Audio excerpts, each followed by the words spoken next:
Hi guys. അപ്പം ഇന്നത്തെ എൻ്റെ വീഡിയോ എന്ന് പറയുന്നത് കുറച്ച് വാഹനങ്ങളെക്കുറിച്ച് പറയാനായിട്ടാണ്. സംഭവം ഇങ്ങനെയാണ് ഗൈസ്. ഇപ്പം കുറേ കൊച്ചു വാഹനങ്ങളുണ്ട്. അവരെല്ലാവരും എന്താണ്ടേ ഇപ്പം ഈ ധോണിയെ കളിയാക്കിക്കൊണ്ട് കുറേ വീഡിയോ ഇടുന്നുണ്ട്. ലൈക്ക് എൻ്റെ കാര്യം ഞാൻ പറയാം, ഞാൻ IPL കാണാറില്ല.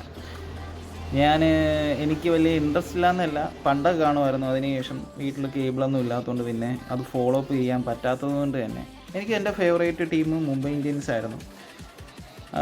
പിന്നെ സച്ചിനൊക്കെ ഉള്ള ടൈമിലായിരുന്നു കേട്ടോ. അത് കഴിഞ്ഞതിന് ശേഷം ഞാൻ IPL കണ്ടിട്ടില്ല. എനിക്ക് ഫേവറേറ്റ് ടീം അങ്ങനെ ഒന്നുമില്ല. അപ്പം ഇപ്പം ഈ ഒരു സീസണിൽ നേരത്തെ ഔട്ടായി എന്നുള്ളൊരു കാരണം വെച്ചിട്ട് ധോണീനെ ഒരുപാട് കുറ്റം പറയുന്നവരുണ്ട്. അങ്ങേര് ഒന്ന് തുഴയുന്നു, തുലിക്കുന്നു, അങ്ങാർക്ക് ഇനിയും തുഴച്ചിൽ നിർത്തിക്കൂടെ, അണ്ണ ഇനി അടുത്ത വർഷം വരും എന്നൊക്കെ പറഞ്ഞ് ഡയലോഗ് അടിക്കുന്ന വാണങ്ങളോട് എനിക്ക് പറയാനുള്ളത്, ലൈക്ക് നീയൊക്കെ എന്ത് കണ്ടിട്ടുണ്ട്? ഇപ്പോൾ ഒരു സീസണിൽ അദ്ദേഹത്തിന് പറ്റാത്തത് കൊണ്ടാണോ നിങ്ങൾ ഈ പറയുന്നത്? അല്ലെങ്കിൽ അദ്ദേഹത്തിൻ്റെ ഒരു പൊട്ടൻഷ്യൽ ലെവലിലേക്ക് വരാത്തത് കൊണ്ടാണോ നിങ്ങൾ പറയുന്നത്? അയാൾ ദൈവമൊന്നുമല്ല. ഇല്ല, രജനീകാന്തിൻ്റെ സിനിമ പോലെ ഒരു 10-200 പേരെ ഒറ്റയ്ക്ക് അടിക്കാൻ പറ്റുന്ന രീതിയിലൊക്കെ വരുന്ന പോലെ അങ്ങനത്തെ ഒരു ആൾക്കാരൊന്നുമില്ല. അമാനുഷിക ശക്തിയൊന്നുമില്ല. അദ്ദേഹം ഒരു മനുഷ്യനാണ്, നിങ്ങളെപ്പോലെ എന്നെപ്പോലെ എല്ലാവരും മനുഷ്യനാണ്. എല്ലാവർക്കും പ്രൈം ആൻഡ് ബാഡ് ടൈം എന്ന് പറയുന്ന സാധനമുണ്ട്. പ്രൈം ടൈമിൽ അങ്ങാർക്ക് ചെയ്യാൻ പറ്റുന്ന എല്ലാ കാര്യവും ചെയ്തിട്ടുണ്ട്. എത്ര കപ്പെടുത്തു.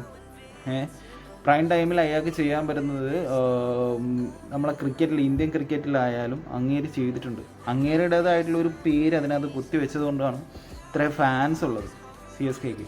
ഓക്കെ, അപ്പം എല്ലാവർക്കും ഒരു ബാഡ് ആൻഡ് പ്രൈം ടൈം എന്ന് പറയുന്നുണ്ട്. അത് നിങ്ങളാദ്യം മനസ്സിലാക്കുക.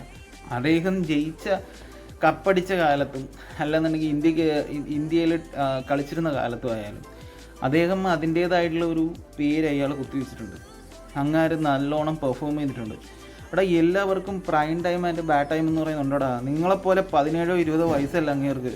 മനസ്സിലാക്കുക, നിങ്ങൾ ആദ്യം അത് മനസ്സിലാക്കുക. ജസ്റ്റ് ഇപ്പം ഇറങ്ങുന്ന മോഹൻലാൽ മൂവി, അതേപോലെ തന്നെ മമ്മൂട്ടിയുടെ മൂവി, എല്ലാത്തിലും നിങ്ങളിപ്പം ഈ ആക്ടേഴ്സിനെ അവരെയൊക്കെ കളിയാക്കാറുണ്ട്. നിങ്ങൾക്കൊന്നേ ഞാൻ പറയാനുള്ളൂ, അവരുടെ പ്രൈം ടൈമിൽ അവരുണ്ടാക്കിയിട്ടുള്ള ഒരു ഓളം വേറെ ആരും ഉണ്ടാക്കിയിട്ടില്ല. അത് മനസ്സിലാക്കിയിട്ട് വേണം ഈ അവരെ കുറ്റം പറയാൻ. മനസ്സിലായോ? അതാദ്യം മനസ്സിലാക്കണം. എല്ലാവർക്കും ബാഡ് ആൻഡ് പ്രൈം എന്ന് പറയുന്ന ടൈമുണ്ട്.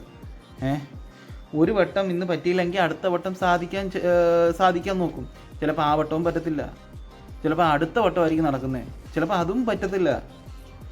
ജസ്റ്റ് നിങ്ങളൊരു കാര്യം ചെയ്യും, ഒരാൾക്ക് ഒരടി പറ്റിയ നിങ്ങൾ അടി പറ്റിയതിൻ്റെ കാര്യം മാത്രമേ പറയത്തുള്ളൂ.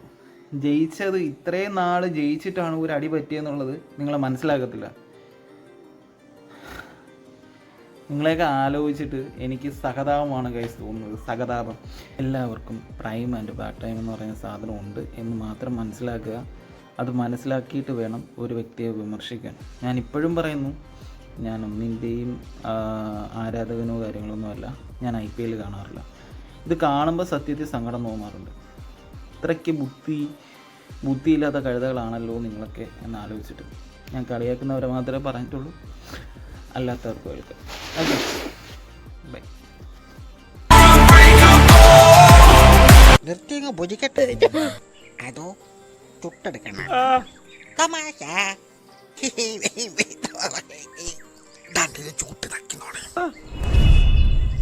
തമാശ.